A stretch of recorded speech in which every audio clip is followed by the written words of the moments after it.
No, we're live now, so you got to stop talking smack about everyone out there, okay? Yeah, anybody that doesn't live in the Heights. Exactly. All the other people that don't live in the Heights. Well, good morning, everyone. Welcome to Breakfast Runs with JP. We're actually doing this at a different location today. We're up at Boomtown Coffee in the Heights, and I got to check if we're actually live. I always do this, like, the lag, I'm telling you, messes everything up. All right, let's see. Okay, we are live. That's great. Good morning, everyone. She thinks it's funny, by the way. Well, you know, I'm so nervous. Like, it's always so nerve-wracking. First off, recording a podcast. You know what I mean? Like, we're so nervous. Like, whenever you do like a live stream and all that stuff, you got people watching. But you know, so I was an actor growing up. I mean, you might have noticed me in the movie Basketball Diaries. Oh, with Leonardo DiCaprio. Leonardo DiCaprio and Mark Wahlberg. And in that training, we learned to create a fourth wall. All right, so you just got to pretend that no one's out there. And I really not care. Obviously, you don't care today. Because you got the Heights, outfit. Hey man, I'm just supporting local businz. You got local business. My Clutch City coffee shirt You on. got skinny jeans. Yeah, oh, awesome. We got tacos coming. And this is gonna be a sloppy. I appreciate it, boss. Gonna be savages eating this. We ordered. So we got I got a little milk and honey latte. What'd you get? A little sea turtle. A little sea turtle latte, and you ordered us some chorizo tacos, which look like they're gonna be a complete mess, but delicious. So we're gonna go for that in a little bit. Let's say good morning to everyone out there tuning in right now. And obviously, you can check out the previous breakfast runs on my YouTube channel, JP Warren. I think we're live streaming on LinkedIn, Facebook, and YouTube. And what else? What else do I want to plug? Check out Energy Crew podcast, of course. We just, I think we got feedback from Sean White yesterday. I just listened to his old podcast, so check that out. It's good stuff. So I think there's going to be some other stuff that I remember as we go on. But let's say hello to everyone out there. We got Hunter Heisman. Good morning, y'all. Good morning, Hunter. How you doing today, bud? Thanks for tuning in, man. Justin Brigg, that morning, fellas. Morning, Justin. I saw Justin at the first off. I saw him at Fin for Feather. Yeah, he was the first person I saw. And then at the Distinguished Speaker Series at the Petroleum Club in Houston. Ooh. I love seeing Justin. He just has that energy. Oh yeah, I dig that guy. Roy Strong, or Roy's World. I love the rebrand, Roy. He did a little personal rebrand with Midnight Market, I believe, to Roy's World. I dig that. Good morning from a one-eyed sales guy. So yeah, so Roy made a post yesterday. You know Roy Strawn, right? Oh, yeah. Yeah, so he made a post yesterday. I guess he was doing some work and all that stuff, and he was wearing just regular sunglasses, not safety PPE. And he had a little eye damage. And so, Roy, I hope you regain your vision 100%. Someone check those coffee, make sure it's not bourbon. Well, it's not. it's milk and honey. That's mine, and you got the sea turtle. So, so me and Roy are actually supposed to. We're talking about going goose hunting this weekend. So I'll save the bourbon for this weekend, Roy. Okay, and what bourbon is your go-to? My goose hunting. Oh, my goose hunting bourbon. I wish I could think of one that actually had a goose involved. That would be way. Wild turkey. Maybe Bird Dog. There's a Bird Dog bourbon. There you go. Okay, so that'll be on that for that. Okay, let's see what else we got. Awesome. Good morning, Phil. Good morning, Austin. Thanks for tuning in. But we have a lot of people kind of registered to tune in, like over 100. It was because I like shamelessly plugged. Well, I hope you shamelessly plug. And that's kind of the point, just kind of shamelessly plug everything. So, good morning. Good morning to you too. How are you? Hey, Lauren jumped on too. So Lauren kind of made her. Good morning, Laura. Laura's also a Heights resident, and he's just a new Heights resident. We're going to talk about that here in a little bit, but yet he's claiming the Heights like he's Tyler. Last name is Tyler Heights. All right, so good morning, Lauren. Hi. Hi. Thanks for tuning in. We have Ethan Edsel morning from West Texas. Oh, you're in West Texas, Ethan. Ethan is a good buddy of mine, the CEO of Royal Completion Tools right here. Check them out. Connect with them. A great group of people over there. All right, I don't know who this is. Good morning, JP and Tyler. Good morning, Riley. We got a lot of good mornings tuning. I like that. I don't know if it's you or is that we're here. It's a beautiful day out. Oh yeah, I dig it. It was your idea to come here. All right, John Refo. Good morning. Strong finish heading to the Thanksgiving holiday, JP. Oh yeah. We save the best, not for last, but kind of in the middle. That's what we do. There's at least 3 more this week. Griffin, good morning, fellas. What's going on, Griffin? Good morning, buddy. I love me some Griffin. I'm trying to actually convert Griffin to come down here.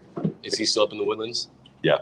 So he came down for dinner. We went to Candid the other night. Dude, Candy's so good. Oh man, it's so good. We walked to Fat Cat Creamery after. Okay. Oh yeah, it was a whole Heights experience. So it's funny because you were originally with the Woodlands, right? And you were pro Woodlands, to the core to the day you die, and recently moved to the Heights, and this is kind of all you plug. Now you're trying to recruit people to come down, right? Yeah. Which I dig. I mean, I love it. Wherever I go is my best idea. That's what I like to go. Brandon, good morning. Bob's Tacos in Rosenberg has the best breakfast tacos. Okay. Well, if that's not in the Heights, we're not going there, right, buddy? Yeah, it sounds far out. Yeah, it sounds way outside Sounds the loop. not like Boomtown. All right, we got John Simmons tuning in. Morning, Jess. Morning, John. How are you, buddy? Zach Howard saying good morning. Oh, we got old Sean Stevens tuning in. Newfield. Old school Newfield. I dig that. Justin Taylor, my brother from another. Pinergy is in the house. Bubba misses you. I miss everyone at Pinergy. Pinergy was a company I spent, actually kind of where I broke out in sales for about 7.5 years. Great family, great group of people, great people that work there. So check them out. I always have a place in my heart for Pinergy. That's where we met when I was at Pinergy. It's true, yeah. Yeah, it is. Old school. I dig that. Was it a little over 4 years ago now? 4? I feel like we've known each other for longer than 4 years. I've only been here 5.5 years. So it's been probably 5.5 years. Probably 5 years and 5 months then. That's what I do. Yeah, Sales 101, we get in there. So, all right. So I don't even know what we're going to talk about this morning. If y'all want to have us discuss something, y'all chime in. We're going to discuss that. We're just kind of enjoying coffee this morning, having some sloppy tacos, if you will. Yeah, it's going to be delicious. And just kind of shooting the bull. So I'm going to put you on the hot seat. So since you're a Heights guru these days, okay, so we're in Houston Heights right now. And now whenever you ask Tyler about anything, it's always a Heights place. Oh, this is the best Heights tacos. This is the best Heights whatever. So, all right, quick question. Top 2 breakfast taco places in the Heights. Ooh, breakfast taco places in the Heights. Easy. El Rey. El Rey. Boomtown. Is El Rey? That's a chain though, right? It is. Well, it's like a Houston chain. It's a Houston chain. I believe it's a Houston chain. We'll go with that. I'll have to ask my buddy Fernando. So he got me onto it. What's your go-to at El Rey? The mulata. Mulata. The mulata. It's like horchata and espresso. Okay. All right. And what else? And then the breakfast burrito, actually. Here? Yeah. At Boomtown? No. So the breakfast burrito at El Rey. Okay. So last week after, do I look at you? Do I look at the camera? It doesn't matter. I think you want to bring them in. But yeah. So I pop want them to be involved. Yeah, get involved. Make a lot of eye contact, so I feel like I need to be looking at them. So last week after F5, actually. Great event, by the way. Fantastic. And you know it's great when you get kicked out by the cops. You got kicked out? Well, no, I mean like not like kicked out. Like they were like, "Hey, everybody get out of here!" Yeah. And so me, Jordan, Lauren, and Channing ended up Ubering back to the house. Okay. And then I didn't go to work the next day. I worked from home. Smart. And so I was recovering on the couch, and then Lauren Bell had the graciousness to send me El Rey mulata. She sent it to you? Yeah, she had a DoorDash to the house. And she goes, "Hey, check the front door." And I go out there, and it's just like she is one of the kindest girls out there. You know, I love Lauren. Monica and I both love Lauren. I mean, just one of the kindest people like you'll ever meet. And like I said, that helped me get through the day. That and Monty Python, Holy Grail. Oh, you went old school? Oh yeah, it was on Netflix. Okay, Monica and I've been watching Creepshow lately. Creepshow. Yeah, it's a remade on a Shudder. Oh, we're doing Yellowstone. I feel like everyone's been doing Yellowstone but us. And Dexter. We watched the first episode of Dexter. You're going old school. Dude, well, the new Dexter just came out. I kind of feel like after season 3, it kind of like lost traction in my heart. Yeah, that was like the Trinity Killer or whatever. We actually talked about this the other day. That was like season 4. Is that 4? Season 4 was the last season I watched, and then watched. I mean, it was a good show. When he started like, I'm not gonna ruin anything, but he started like sleeping with his sister. Spoiler alert: he was banging his sister. Yeah. Ooh. Okay. All right. Started sleeping with his sister, and then now he's in like Montana and everything. I like a Miami Dexter personally. Yeah, I did too. It's not the same. Yeah, good style. Acting's terrible. So, but if Michael C. Hall sings this, so you're awesome. He is listening. He's a huge fan of this. He was on the attendee list. Huge fan of this. All right. So, okay. So, favorite hot chicken sandwich in the Heights? Oh, we went to Mikkos last night. Last night? Yeah. That's a weekend thing. I know. We shouldn't have gone because I don't get heartburn often, but I felt it like coming on. Was it like a burping heartburn? It was like my chest doesn't feel great. You don't have that at dinner. That's a lunch thing. Yeah. Oh yeah. I definitely regretted it. Lauren is she did not sign off on it. Dude, Mikkos is legit. Their loaded fries are good too. So, awesome. So Tyler, what's going on in your world? So we're talking. Okay, so you went to a crew club event recently. Noticed that lasers going on in the room. A lot of blazers, a lot of power blazers, if you will. Yeah. And you kind of felt a little uncomfortable. You kind of felt a little out of place. Yeah. And so walk us through this, and let's talk about getting fitted for a proper blazer, if you will. Yeah. So JP held this crew event at the Petroleum Club, and it was like all over oil and gas, like from all over oil and gas, different operators, different vendors, and everybody had a sports coat on, and like hell, the one that stands out mostly is like Nick Gorey. The dude had like a full blue suit on. Man, these guys are sharp, stepping it up. And so my only sports coat I had, I'd never like actually got like a nice tailored sports coat. Did you have the old patches like you were like 7? No. Okay. No, it's like this like black sports coat now. Already looks square enough, but it literally makes me like a perfect rectangle. It's like the 90s blazer. Yeah. I look like a newly drafted NBA basketball player from the mid 90s. Yeah, okay. Yeah, I just got drafted. Yeah, it's like a suit. It's like running. So I go to that event. I'm wearing a button-up shirt and khakis, I think. And then, Pleated khakis. Yeah, pleated khakis.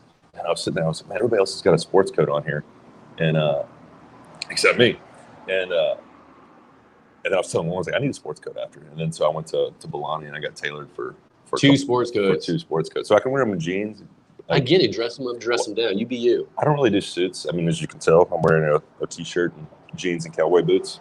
Skinny fit jeans with cowboy boots. Really dig it. The skinniest.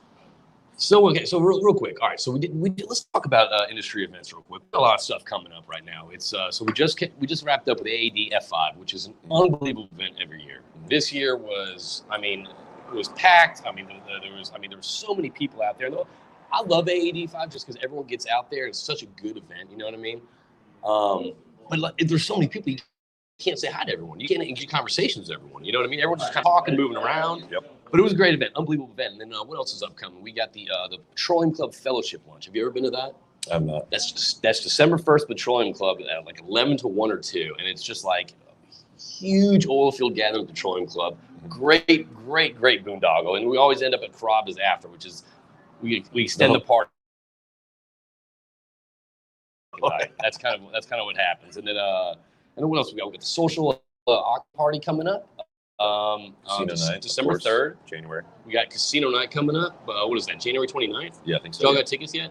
I think so. Yeah. They sold out pretty quick this year. Altera hooked us up. They sold out pretty quick. Oh yeah, for sure. I think Altera bought they have like 120 something tickets. Really? Yeah. So you know when Altera ping them for tickets. Those are they're scalping tickets. That's what's going on right now. Thank you, Shanna. I'm kidding, by the way.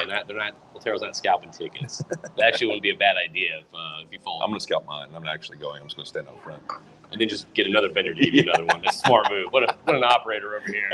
What an operator. So you kind of want to talk about something today. So you were gifted a pretty cool gift. Was that yesterday? 2 days ago. You were gifted a really cool gift 2 days ago. And it kind of relates to kind of where you've been operating with your folks. And so real quick, why don't you tell the people out there that don't know you, and the two of you that are tuning in that don't know Tyler, kind of give a little quick background on yourself and kind of, and if you want to get more, check out the Energy Crew podcast where I had them on. We had a little bourbon sampling for about 2 hours and a great conversation. So why don't you kind of give us a little quick, elevator spiel, kind of, your background, who you are and all stuff, and kind of how that pertains to the sweet gift. Yeah, for sure. You got. Yeah, so I was gifted. Well, I'll start backtrack. So I'm a drilling engineer for Ovintiv in the Ovintiv Basin. So it's just east of Salt Lake by about 2 hours, southwest of Vernal about an hour. So I've been running a rig since February. What up, man? No pintail? What's that? What's that? Sitka? I dig it, man. We're doing a little live thing right now, buddy. Oh, hey, I'm back. You want to come say hello? Pop in and say hello, man. Well, hello.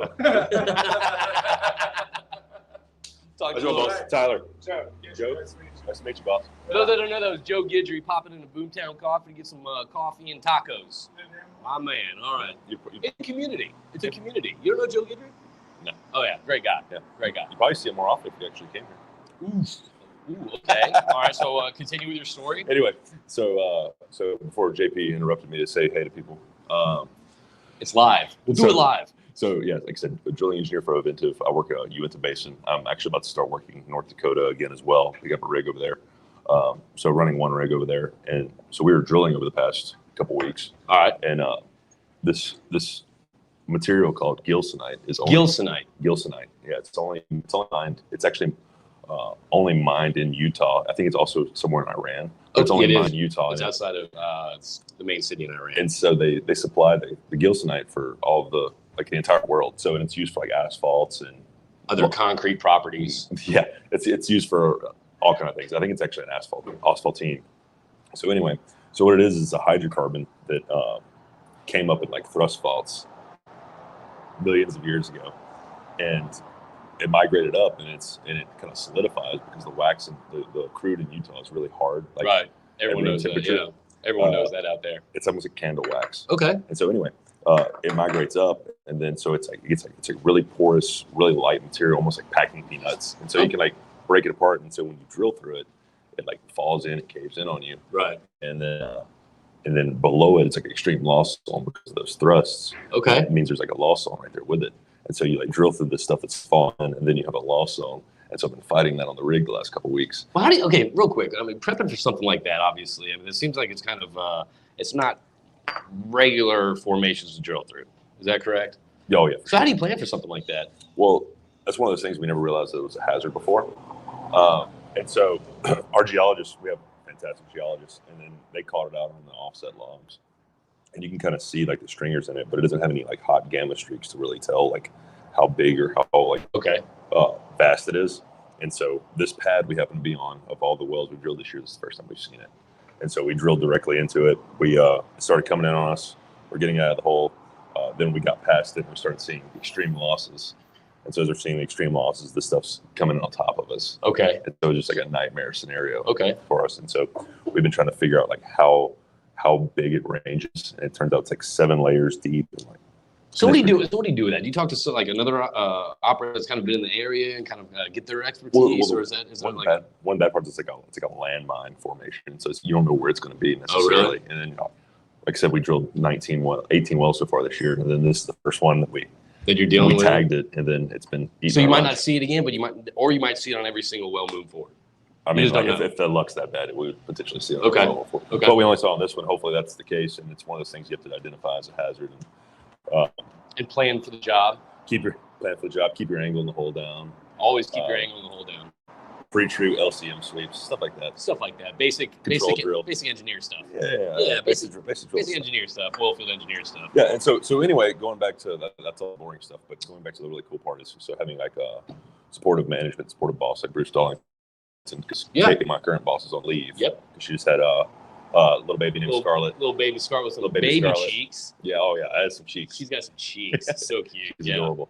And so anyway, so Kate's on maternity leave, and so Bruce is currently my boss. And so Bruce is super supportive, like, hey, look, you guys, whatever you guys need support on. And then like, so after this whole ordeal is going like run its course, he gifted me a Gilsonite map of Utah and Colorado from like 1907. Really? Yeah. So what do you get that framed? Oh yeah, so it's like a little 8x11 map. I'm gonna get it framed and maybe put like a little logo like call it like the Ute Tribal 1H or like Gilsonite 2021. Keep that angle in the hole. Oh yeah, you know what I mean? Come on. It's one of those cool. like lessons. One of the things that. Yeah, it's one of those things that you're gonna be talking about kind of throughout your career. Like I remember when we were getting that Gilsonite, whatever it's called. Gilsonite, you didn't see Gilsonite. Yeah, I was drilling through Gilsonite before it was a thing. And so the ironic part was.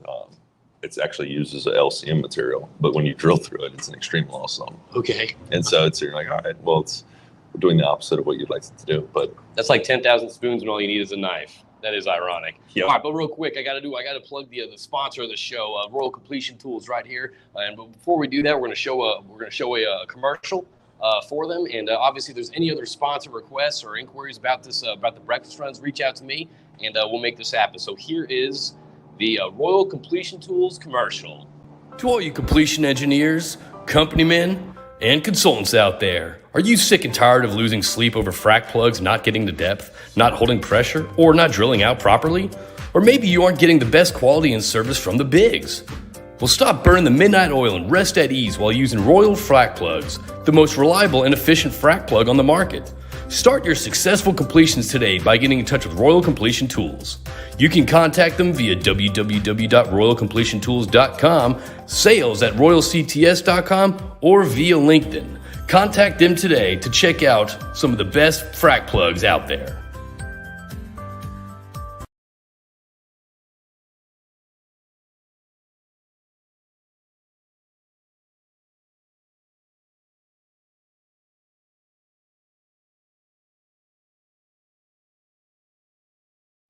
It's always slower, right? Not a lot of activity and all that stuff. So what are you kind of seeing, this quarter versus obviously not the last, not historically year to year last quarter, but kind of like historically, what do you kind of see in your world today coming into December? I mean, usually things are slowing down. It's kind of quiet. People are kind of getting ready for the holidays, and then Q1 is when things ramp up. I mean, what's going on in your work life? Yep. So I mean, just kind of the general tone of the oil field's changed the past couple of years. It's like, all right, staying within your budget right for the year. Say your budget operating positive cash flow. Yeah. So say your budget's say $2 billion, and you stay like, all right, we're going to spend $2 billion in that year, and that's why typically people slow down this time of the year.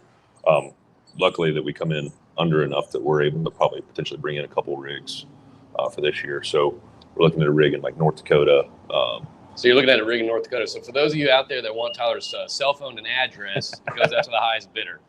Just reach out to me. So okay, so you're operating within that budget. Yep. So like I said, operating within that budget, which like I said, be able to come in under cost, right, and then deliver performance allows us to potentially pick up rigs early and then get production for next year lined up early. So like I said, I'm going to be running a rig in North Dakota with Paul Lemke, one of our other drilling engineers. Right. Yeah. So Paul's going to be doing all the planning, running the other rig, and I'll be just running a rig and trying to compete and smoke them.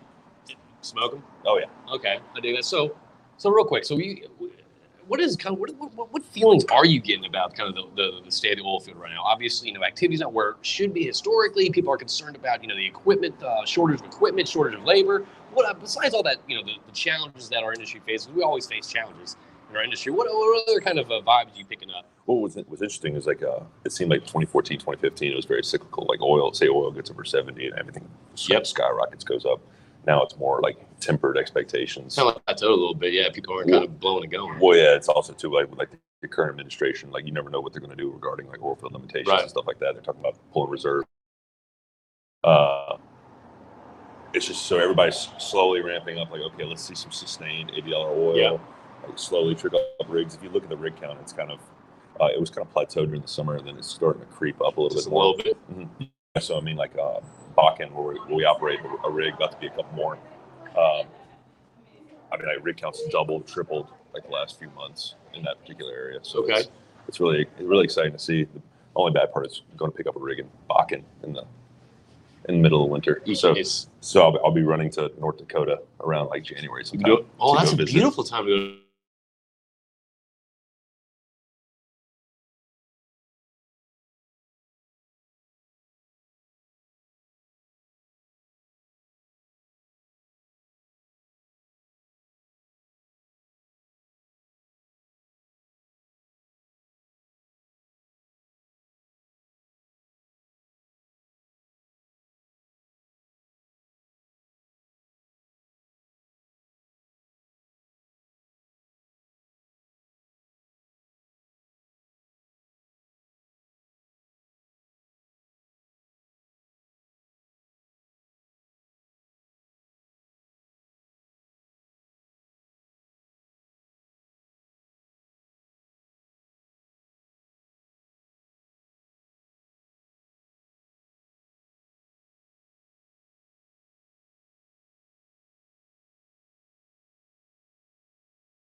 Loading.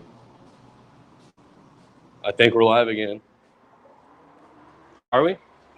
Perfect. Joe, we'll see you later, brother. Nice meeting you, brother. You be good, man. Hey, nice meeting you too, man. Hey, y'all have a good interview. Oh, that was horrible. I hate how that froze my face for that long. Sorry about that. Oh, that was fantastic. You just saw me. He was holding it in the air, like looking for trying to catch that Wi-Fi. 2021 problem. So there is, I mean, you are seeing activity kind of pick up a little bit. You are seeing people being a little more cautious about kind of getting back to work.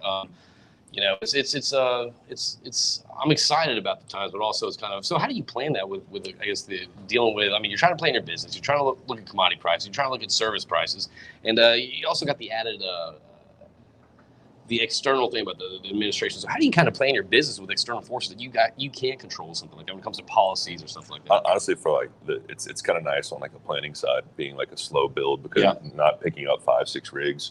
We run very lean at Ovintiv. We have a drilling engineer that works each area. So I work Utah. We have Paul from North Dakota, John and Bobby for Oklahoma, which is like scoop stack. And so we run very lean. So if we were trying to pick up 5-6 rigs, I mean, we're going to be like going up for water Well, every couple weeks. Yeah, I wouldn't be able to come breakfast runs and stuff like that. You know, you got a lot of people, the old timers watching, it's like, well, man, I used to have 12 rigs running one time. You can call me anytime in the morning. Oh yeah, like Roughneck Jerry. Roughneck Jerry, That's a yeah, good Roughneck Jerry. time. That would be Roughneck Jerry doing that stuff. So we kind of want to talk about, you got a mustache. You got a great mustache going. It's only going to get thicker. I mean, I think that was like a 2-day growth. I mean, you're just I actually shaved last night. I can tell. You're an animal. You're an absolute animal. So real quick, so why don't you shed some lightness to this Movember, this the bro thing that we're talking about? Yeah, so what's actually like really cool about like so like Movember is like supporting men's health, and we grow a mustache for the whole month.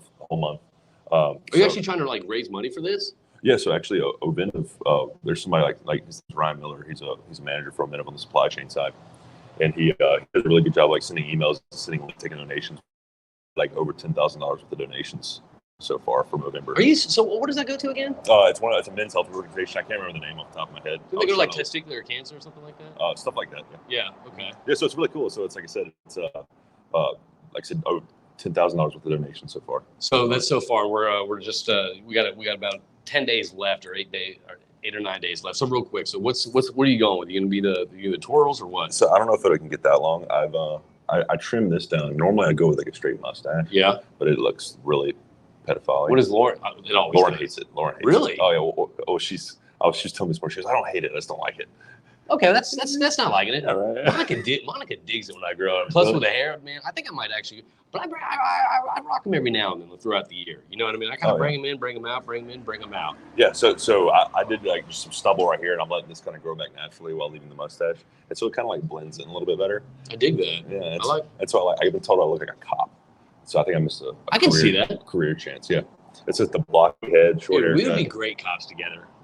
Oh yeah, that'd be. Can you imagine like we're partners riding around town patrolling the streets? Yeah, like what's a good street? Like 13th Street. No, I'd probably just patrol the 19th, and just make sure everything's going pretty good with that. I'm actually growing my hair out, and I'm actually going to be cutting it. I think with Jake. It's probably a little premature to announce, but I'm cutting my hair with Jake Voss. I think in March for Sky High for Kids to make some wigs. Oh, that's awesome. I know. I think it's only 8 inches. So how short? So you're cutting. Like, are you going to keep? Yeah, it's like 8 inches. Okay. Yeah.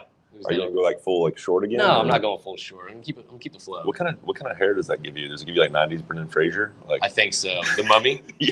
God, he was the best. Such great hair. There's no better rock star than that in the 80s. So we actually have a question out here from Keith Stelter. He goes, any worries about oversupply with Permian getting back to such high outputs? Ooh, Keith, question. Do you have the answer to that? I mean, well, I don't work Permian, but I could definitely see that because everybody's kind of ramping up right now. Yeah. So we're actually having like, especially like drivers in Utah, because we're such a remote basin, getting people to want to drive trucks, making 20 plus an hour when they can be working at Chick-fil-A or the Walmart in town making $20 an hour. Yeah. And so getting people for service jobs right now is pretty difficult. So do you think it's going to be so when it comes to that recruiting people in our industry, do you think it's going to be a question of pay, or is it going to be a question of money, or is it going to be a question of kind of reaching out to potentially new pools of people? So that's a great question. I mean, personally, I think it's not so much money with like our generation, the people that we're seeing. I think it's the working hours. The working hours. I think people aren't really interested in like the long hours for like an extra pay as much anymore. I think people want their free time. So there's more of a work home balance or whatever. For sure. And so I mean, because we lose roughnecks a lot because they don't like the 2 week on, 2 week off schedule. They want to be able to like enjoy their time. And because when you're on the rig, you're there for 2 weeks. Yeah. And then you go home for 2 weeks. So 2 weeks off, but it's just not enough for some people. And I think it's that our generation's leaning more towards like the So what are we going to do? It's a great question. Maybe cut down on the 2 week on, 2 week off. Maybe do like 8-hour work days while you're on the rigs, or maybe 7-day rotations. I'm not sure. And then, no, that's fine. I mean, this is a great discussion because that's a great point. I mean, whether you're you want the historic 2 on, 2 off, or I mean, if you're offshore, was it 3 on, 3, whatever it looks like. That's a good point. I mean, do we look at kind of the hitches, and do we kind of restructure the hitches so people would be more? That'd be kind of an interesting thing to test out. For sure. Well, especially because especially in the office side, when we have so much capability to work on computers. I mean, we're at a coffee shop sitting outside in the Heights, and of course, and we're able to do a live podcast, which is really cool. And then so I can do a lot of my work from the computer. I mean, I work from home like last Friday. And so I think more companies are leaning towards like that flexible work schedule because it comes up in our quarterly calls all the time. People are curious about it, talking about it. Because y'all are full-time in office, right? Yeah, for sure. So we've been back since May of last year. Okay. In the office full-time. We work like 980s, so we're off the 15th and the last day of the month. Gotcha. And then we have some flexible days that we work in there. I mean, it's a great schedule. But people are discussing it. Oh, yeah, for sure, because people ask because people want to work at home because they have kids, and so they want to be around the kids. So that's kind of an interesting thing out there for people, I guess, to think about. I mean, when you're looking at whether it's truck drivers, roughnecks, or whatever that looks like. I mean, are we looking at the hitches? Are we thinking outside the box to recruit new talent into the industry? Mm-hmm. That's a good point. Yeah, for sure. Hey, well, since he's on here, Hunter Hessman, he's my well planner for Stryker. Just want to give him a shout out. Did's the man. What's going on, Hunter? Rigs and processes are running so much more efficiently now. I imagine one rig can be a lot more work than it used to be. Yeah, that's a great point. I mean, like say for instance in Utah, we were drilling wells a couple of years ago in 20 plus, close to 30 days. Last year we were drilling wells in 18, 19 days, and then now we're churning out wells in 9.5 to 10 days. Really? Mm-hmm. Blowing and going. Oh yeah, I mean, so it's like super fast drilling. I mean, we have super hungry consultants out there. Nick Barnes, Toby Blaylock on 5. Oh, they're longtime fans of the show. Yeah, huge fans of the show. Toby doesn't know LinkedIn, is I'm sure, but. Hungry guys out there that just want to perform and want to do really well. And so we're drilling super fast. So to Hunter's point, like one rig's doing the work of 2 rigs. So if you get 2 rigs, you got 2 rigs doing work of 4. So it's like engineers these days.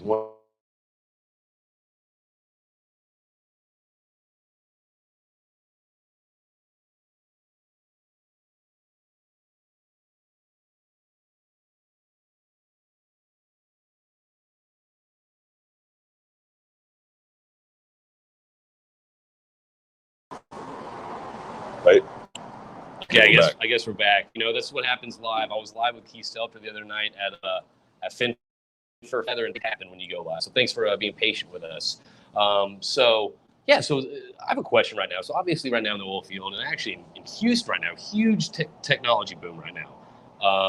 And there's a lot of, it's kind of cool talking to people about, technology. That's a great pose. That's a brutal one. Look at us. We look like the byproducts of Cheech F5. and Chong. I know. So real quick, so let's talk about technology real quick. There's a lot of cool technology coming out right now in the industry. I mean, you're seeing it from everything from combo curve, and you're seeing all these new companies coming out. So what's some cool technology that you're seeing on the rig that it's kind of like like you didn't think that'd be here, and it's kind of changing how you're performing your functions. I mean, honestly, the coolest thing that I've seen the last couple of years, like the last year, I'm not trying to give another Ovintiv plug. No, don't give it up. But I mean, you work there. So we have a group called the Chiefs organization. So they're Chiefs. Yeah, they're an advisor group within the drilling team. Okay. And so we have them in completions production. They're like the Top Gun of people. They're walking in your office. You're like, great. They're about to teach me something.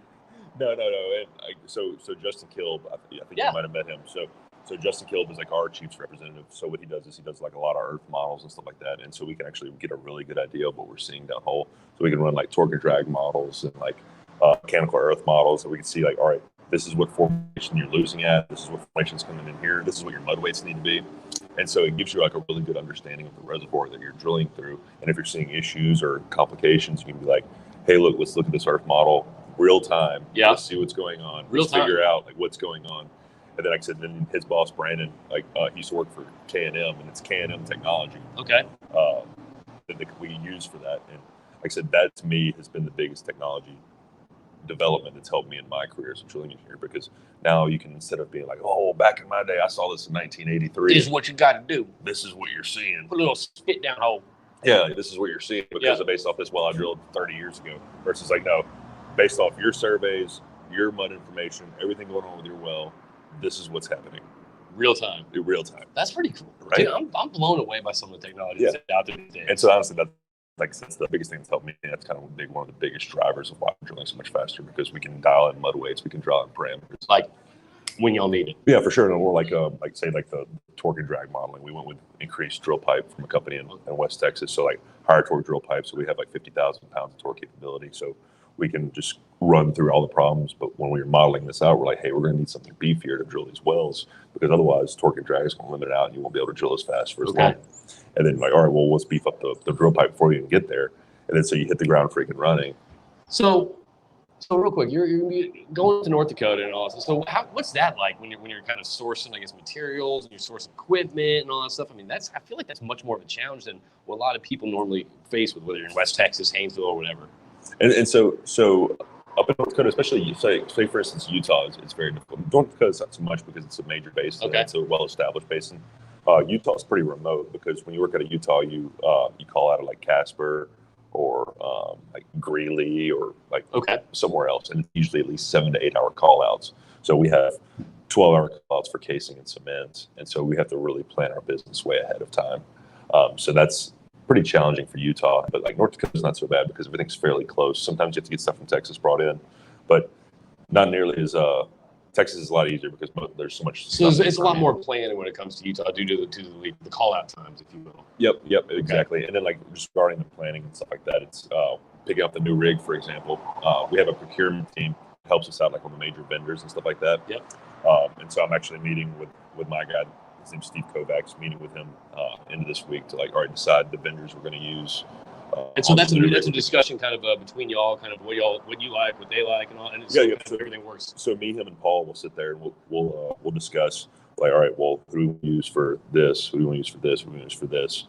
Then we'll award them based off that. And then once I have that information, we tell the companies, and then we start working with them, seeing everything we need. Like they want to see wellbore diagrams, like what do we plan on doing, like what wells, right? And then hit that process going. So I want to touch on this just because you are so involved in you're so involved in, I guess, the recruiting process, right? Of touching students, right? So so you're so involved in the recruiting process of going to the student campuses and engaging with students. How about that? Does that work better for you? Anyway, you got the mustache. That's more mine when you got the mustache. Yeah. So you're gonna have to make me move from the school. You are in front of the school, so I have to move. So what are you seeing right now when you're going to these universities, you're going to these campuses, and you're talking to these, recent graduates or people that are about to graduate? Kind of what's the pulse there, and kind of what can we do as an industry to kind of reach out to them more and kind of talk to them a little bit more? Yeah, so that's actually so I'm on the recruiting for Ovintiv, and that's actually a big internal discussion we have because we rebranded and changed our name from Encana to Newfield January of 2020, right before all this went down. Canada Ovintiv. Okay, I'm sorry, I said Newfield, didn't I? Old school. Sean Stevens is like, yes. All right. So anyway, Luke McDougal is too. So I worked for Newfield, got bought out by Encana, or merged with Encana, and then we changed our name to Ovintiv in January of 2020. So we want to do a branding process to get our name out there so people can know who we are. Right. So on the recruiting team, that was actually kind of a challenge this fall when recruiting, because you go and people are like, "Who's Ovintiv? Never heard of it." They don't teach you anything at school? Yeah. So this was at like A&M we went to. I mean, it's an hour and a half. They're like, well, we went to Denver, and for the most part, they didn't know who we were. Some of them did, but I mean, it's just getting our name out there and rebranding. And so what we're doing is talking about setting up events at schools. Like we're kind of brainstorming different ideas. Like that. Whether doing office hours, we just come and talk to students, maybe like a coffee, like coffee calls. Coffee and tacos. Yeah, I like that. Yeah, coffee and tacos. We sit there and we just like engage students, talk to students, get our name out there, and get them interested. I think that's a great idea. Mm-hmm. I think that's a great idea to get out there and kind of just like before they even get to the industry, or before you even see them at an event, get there and just kind of talk to them. Just kind of. I mean, that's networking right there, not just for y'all, but for them especially. Yeah, for sure. I mean, because otherwise you go to these recruiting events, you meet them in a career fair, they're in like really nice suits that they wear once a year. And then they're usually box suits. Yeah, like hey, and I just said so that's why I like to blend in. Yeah. I also have a box suit. They're like, he looks poorer than me. He looks like he's going to graduate. Hey, this is the Livingston Parish. Justin Brignac knows. Of course. And anyway, Jonathan Brignac. I'm sorry. Anyway, so it's just getting in front of them before you get out there, so it's kind of more laid back, because I like to disengage. Like when I interview and talk to people, I like to disengage and get out of this like professional. You like to get to know people, because clearly if you're an engineer and you're going to school for this, you're clearly smart enough to be doing it. And so I want to get to know the person. To see how they communicate on a team and how they kind of communicate as a group with people. Right? Yeah, their communication skills and like what interests them, if they have passion. So passion's a big thing with me. And you love woodworking, bourbon, barbecue. Yeah, like anything that I find interesting, women. I dive just Lauren. Yeah, or women, Monica, Lauren. Yeah, I think it's or women. My bad, I got you. Oh. So anyway. So anyway, I kind of dive into all those things. Like I dive into like whatever my current interest is at the time. Okay. And so I look for people who have like just passion about the oil field because I know they want to stay. And then people who have passion about something usually in the long run end up being the best. You can be super smart. I've met incredibly smart people that I worked with in the past that were lazy because they weren't passionate about it. Versus like give me the 3.0 guy who like wants it versus 4.0. I had that conversation with Bo Clark about kind of like when he's talking all this stuff. Like it's look, having great GPA 4.0 is one thing, but I mean most companies. I'm not saying most companies like I know, but I feel like there's a lot of companies that want the 3.0 student or the 3.2 student just because that shows that they got involved in extracurricular stuff and they can does that make sense? Yeah, So book smart. For sure. Well, don't get me wrong. I mean, if they're sociable and talkative, and then 4.0, like us, that's awesome. Like us. Like we just hired somebody from A&M. I interviewed him at A&M, and we just hired him full time, and he was that person. So he had like a 3.9 something, and then and he was super social. That's A&M for you. So what's been kind of some of the feedback that they're asking you? Kind of the concern. Are they voicing their concerns about the industry, or questions, or hesitations, or anything like that? Yeah, I mean, you just kind of see it through attrition with like the petroleum department. So we've kind of opened up instead of going strictly for petroleum engineering, we look at mechanical and chemical as well. We look at all engineering and all potential options. So you're not just sticking to the petroleum box. Yeah. So for instance, so I'm on the industry advisory committee for LSU on the petroleum department, and when I graduated, there was 110 people in my class. Okay. The freshman class had 350 kids or something like that, and now the entire department's like 140. That's it for the entire 4-year department. Holy. And so I mean it's kind of the same with A&M. You're kind of seeing that a lot of places, but yeah, I mean I think that's pretty natural when it comes to our industry. Whenever there's a huge dip in price activity or whatever that looks like. For sure, but then the bad part is like all the negative publicity you get. In that movies, doesn't help. Like the Wonder Woman movie and stuff like that. Black Gold was the main film, and then the Bigfoot movie on Netflix. Even the new Dexter show. I mean, they're the bad guys and oil tycoon. Oh, really? Yeah. I kind of feel like Dune was kind of peeking into that little oil thing. Have you seen the new Dune? I haven't watched that. Okay, well, the main bad guy is this huge, fat dude. They call him like the Rhino or something. And he's like bathing in this pool of oil. They call it something else, but it's oil. And he kind of gets out and he's kind of talking. He's like, sell the spike, but don't sell it too fast to crash the prices. I'm like, dude, all right, that's not subtle.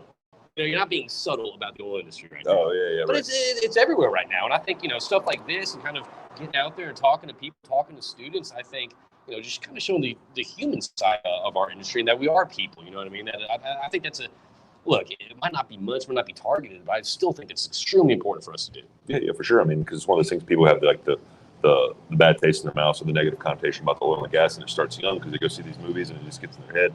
Oil, bad people. Don't want to do that. Yeah, I mean, I'm watching it with my daughter, and I'm like, no, Dad, it's not like that. Well, so for instance, like when I was recruiting at A&M, I kept getting the question like, what are you guys doing for ESG? Oh, okay. What are you, an investor? Get out of here. Yeah, no, like, what are you doing for ESG? I'm not interested in the oil field, right? I mean, and it's good to be interested in those things, but it's not the thing you start off with. I'm like, well, who told you to ask this question? Like, I know this is not just like. Were you a reporter? Yeah, well, I was just like, so what made you ask this question? I was like, are you teaching this in school? What you asking? They're like, no, we're just hearing it from other people at the career fair, and they're just like latching on to those buzz sentences, and because that's like with the hot thing that everybody wants to talk about. It's like, well, how are you going to get cleaner? I mean, that's the thing. It's like we're not a dirty industry. We're trying to be a dirty industry. We're trying to do things clean, safe, and we're keeping our eyes open to say like running rigs on city power. Yep. Stuff like that. Not necessarily like dual fuel or anything, because dual fuel is actually more polluting to the environment, just diesel engines. But we're looking at like city power options. That's what that Chiefs group that I told you about. Really? They're looking into those options. Top Gun group. Yeah, but at the end of the day, we are an oil and gas company. We're drilling for oil, and we're proud of that. Organic Earth energy. Yep, I dig exactly. that. All right, so what we're going to do now? We're going to take a sample of our tacos right now. While we wait for some questions that are out there. If anyone tuning in has any questions for Tyler or myself, go ahead and chime in. Heck yeah. All right, so what we got here? Grab it. Wait, let me put it right here. So we got this right here. I took a bite. You already took a bite. We got, what is it, chorizo? So it's potato, egg, and cheese at, like I said, Boomtown Coffee. Awesome tacos. Okay. Really cheap too. It's like $5 a taco. And so I got potato, egg, and cheese, and then I added some sausage to it. I don't think you've ever done a breakfast run with actual breakfast. If you're saying $5 top cheap, Tyler. Well, I mean for the heights. For the heights. Good call. Good call. All right, so we're doing this now. All right, some of y'all chime in with questions. All right, so what we got. So it's chorizo, potato, and egg.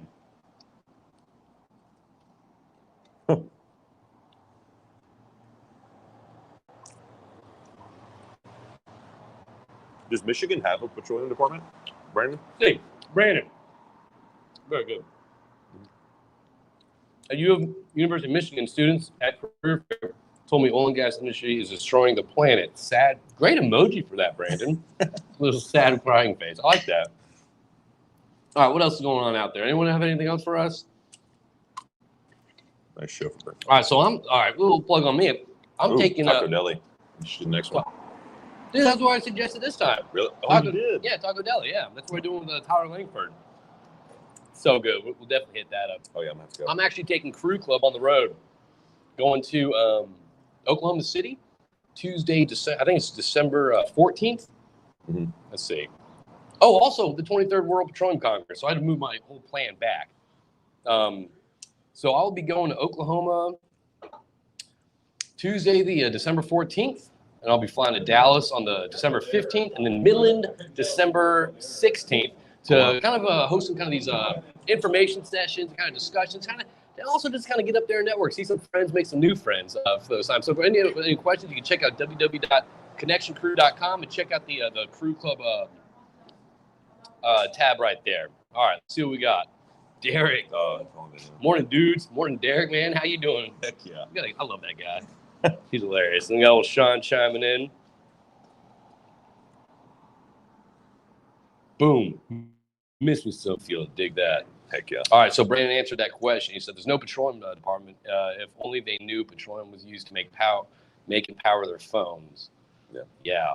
The good examples. You ever seen the petroleumless bike? Is it like just a... It's just like a steel frame. Yeah. I've seen that one. That's good stuff. A rusted steel frame. All right, so what's going on for you the rest of the week? Talk to me. All right. And let's wrap this up, unless anyone has any questions out there. Tell me about the rest of your week. Oh, so rest of the week. My best friend Ken Boothby's coming to town. Yes, right. He's doing a baby reveal. Wait. Yeah, you can say best friend. That's okay. You used to live with a guy. All right. If you live with a guy, my Midland best friend. Midland best Yeah, friend. we lived together for like 3 years, and okay, we only for like 12 years. Okay, we'll get there. We will get there. Ken, I'm coming for you. Yeah. So Ken's coming to town. Him and his wife Katie are coming to a baby reveal at our house. I'm not Midland. Come on. I know. We're gonna go to like the field and do the poppers. And oh yeah. Oh, I'm not gonna do the poppers. I'm just gonna watch. I kind of wish there was like some sort of like potential disaster. You know what I mean? Like pop a balloon is like or something. I always love like gender reveal party like disasters. Well, we were actually talking about messing with them and just getting like gender neutral, just like rainbow. Like the baby hasn't identified itself yet. Yes. We'll be back in 2 to 3 years once it identifies itself. Did you just assume? So, all right. So everyone, I want to thank everyone for tuning in to this week's breakfast. I hope everyone has. What are you doing for Thanksgiving? Thanksgiving, I'm going back home to Louisiana. Oh yeah, visit the family, visit Mama. Tell Mama I say hello. Of course, and then, right. Yeah. So doing that, and then going to Costa Rica for a week after for Candace Miller's 40th. Really? Mm-hmm. Okay, good for you. Yeah. So Candace Miller's production engineer with Ovintiv. Of course. Yes, she's tuning in right now. Yeah. So, I think that's a great 2 weeks you got coming. Oh yeah, it's gonna be a good time. So we're going down. We got Evelyn for Thanksgiving this year. We're going down to Galveston. Evelyn wants hot dogs for Thanksgiving, and Monica and I are like, absolutely, absolutely. That sounds amazing. We just have a Thanksgiving week then. Oh yeah. Hot dogs all the time. So that's kind of what we're doing. And then what's going on this week? We got a crew lunch day. Tomorrow, it's got some stuff going on. A couple podcasts and all that stuff. Kind of the same. We get everyone on Friday, just kind of some family time. Yeah. You're doing great, man. Staying busy on this stuff. It's really impressive to watch. It's fun. It's fun. And so real quick, give me a little feedback on the Crew Club events that you're seeing too, all the kind of the people that are out there right now. Yeah, so I tell people all the time, JP doesn't pay me to plug, I promise.